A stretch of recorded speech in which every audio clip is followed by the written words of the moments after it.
Hello students, good evening to all of you. So here I am going to discuss the blueprint of CBSE sample paper physics there.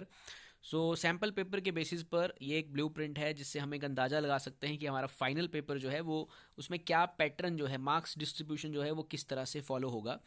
तो paper जो है 70 number का paper है और आप देख रहे हैं यहाँ पर कि 18 क्वेश्चंस आपको एक एक नंबर के मिलेंगे। 18 क्वेश्चंस एक एक मार्क्स के, टोटल 18 मार्क्स बन रहे हैं और यहाँ पर सभी चैप्टर से क्वेश्चन आ रहे हैं सिवाय रे ऑप्टिक्स और ऑप्टिकल इंस्ट्रूमेंट से। सो यहाँ से कोई एक नंबर का क्वेश्चन नहीं दिया गया है सैम्पल पेपर के अंदर। दूसरा देखा जाए तो ये 2 मार्क्स के जो क्वेश्चंस हैं वो 7 क्वेश्चन रहेंगे और यहाँ देखिए 2 मार्क्स के 2 क्वेश्चन में आपको चॉइस भी मिलेगा और वो चॉइस मिलेगा न्यूक्लियाई और सेमीकंडक्टर चैप्टर से। 3 मार्क्स के आपके पास 5 क्वेश्चन है और 15 मार्क्स बनते हैं और यहाँ पर भी 2 चॉइसेस रहेंगे। एसी चैप्टर से आपको चॉइस मिलेगा और ड्यूल नेचर से भी आपको चॉइस मिलेगा। सो ड्यूल नेचर से जो डी ब्रॉगली वेवलेंथ से रिलेटेड सवाल हैं वो उसकी टेंडेंसी है कि वो ज़्यादा पूछे जा सकते हैं यहाँ पर। फिर आप 5 नंबर के क्वेश्चन देखिए, ये 5 मार्क्स के 3 क्वेश्चन आएंगे।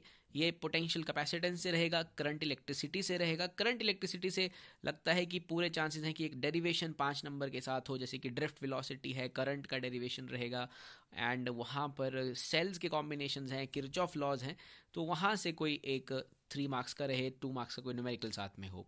फिर रे ऑप्टिक्स ऑप्टिकल इंस्ट्रूमेंट से फिर 5 नंबर का एक क्वेश्चन है।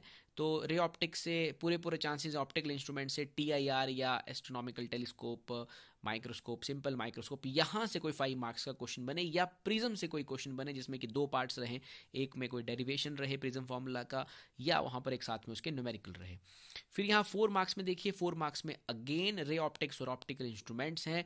यहाँ से फिर एक केस बेस्ड बन रहा है। तो स्टूडेंट्स केस बेस्ड में ऑप्टिकल फाइबर, TIR, प्रिज्म, ये काफ़ी या इंस्ट्रूमेंट्स हमारे पास ये काफ़ी इंपॉर्टेंट टॉपिक रहते हैं केस बेस्ड क्वेश्चन बनाने में। साथ में सेमीकंडक्टर से भी केस बेस्ड क्वेश्चन जो है वो बन रहा है।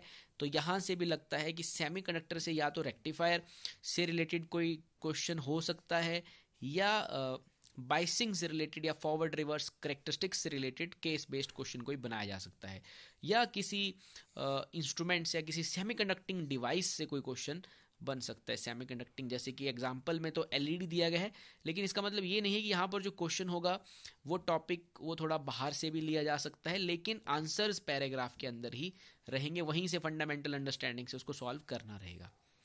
ये इस तरह से कुछ पेपर रहेगा। यहाँ से अंदाज़ा लगा सकते हैं कि किस सेक्शन से आपको किस तरह से स्टडी करना है, क्या आपको किस सेक्शन पे केस बेस्ड पे कहाँ ज़्यादा फोकस करना है, कौन से टॉपिक्स केस बेस्ड बन सकते हैं, कौन से लॉन्ग आंसर बन सकते हैं। जैसे कि यहाँ देखिए पोटेंशियल एंड कैपेसिटेंस, यहाँ से 5 मार्क्स का क्वेश्चन बन रहा है। काफ़ी सालों से जो है वो कैपेसिटर विद डाइलेक्ट्रिक, इस तरह के कुछ प्रॉब्लम्स जनरली नहीं पूछे गए हैं। तो ये हो सकता है कि यहाँ पर कैपेसिटर विद डाइलेक्ट्रिक, कैपेसिटर के अक्रॉस उसमें चार्ज कितना है, उसका पोटेंशियल कितना है, ये सब पूछा जा सकता है। वहाँ से 5 मार्क्स का एक क्वेश्चन बनाया जा सकता है यहाँ पर।